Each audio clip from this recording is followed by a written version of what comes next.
And yet we are where we are. We've heard about the conditions under which people endure in Camp Liberty. And I make this plea yet again, repeatedly to government, that they must address, however great the temptations, to talk to the Iranian regime. Do not lose sight ever of the human rights violations that are being perpetrated in Iran by the regime. We were told on the election, and I hesitate to call it an election because we know the limitations on elections in Iran, the way in which candidates are whittled down and weaned out of the process.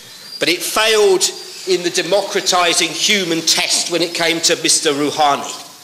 And we know that because of what we've seen in these horrific photographs, that so-called moderate leadership of Iran, 1,000 people have been executed, more than in the preceding years.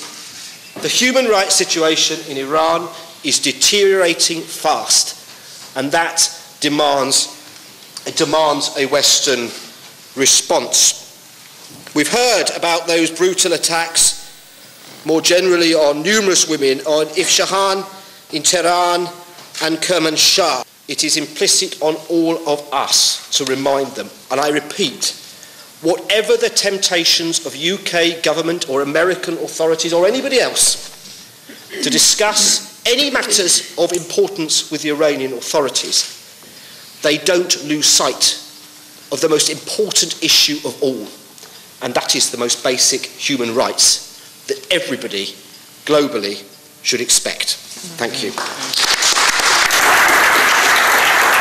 And indeed, that's another reason for paying tribute to the PMOI, who have, in many respects, got all the information that the West needed to recognise that Iran was building a nuclear weapon.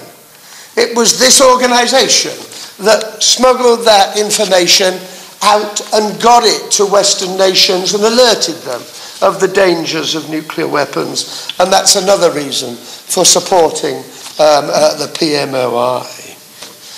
I want to make 4 demands to them. I want to demand the recognition of Camp Liberty as a refugee camp under the supervision of the UNHCR.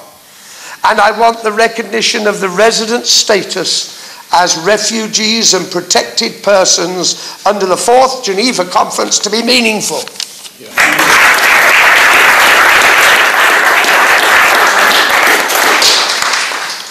I want the annulment of all oppressive decisions by the Maliki government taken against the residents of Ashraf and Liberty.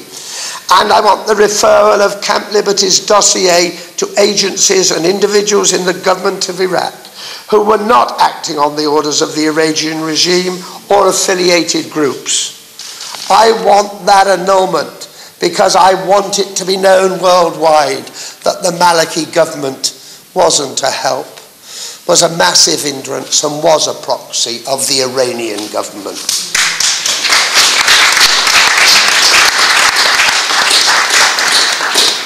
I want the guaranteeing of the safety and security of the residents of the United States, which according to the quadripartite agreement of the 16th of August 2012 commits to support safety and security of the residents until the last resident leaves Iraq, as well as free, open access to medical supplies. Nothing could be more inhumane than denying medical supplies to those people. And I demand that the governments of the West demand that of the new government in Iraq too.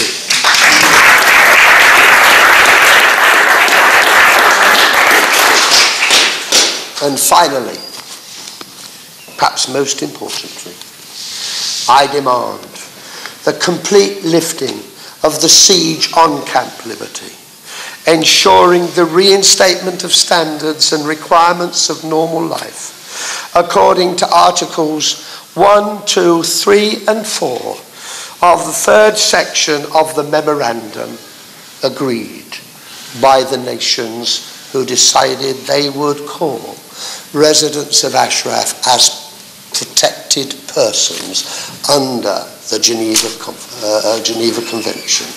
I demand that lifting of the siege on Camp Liberty.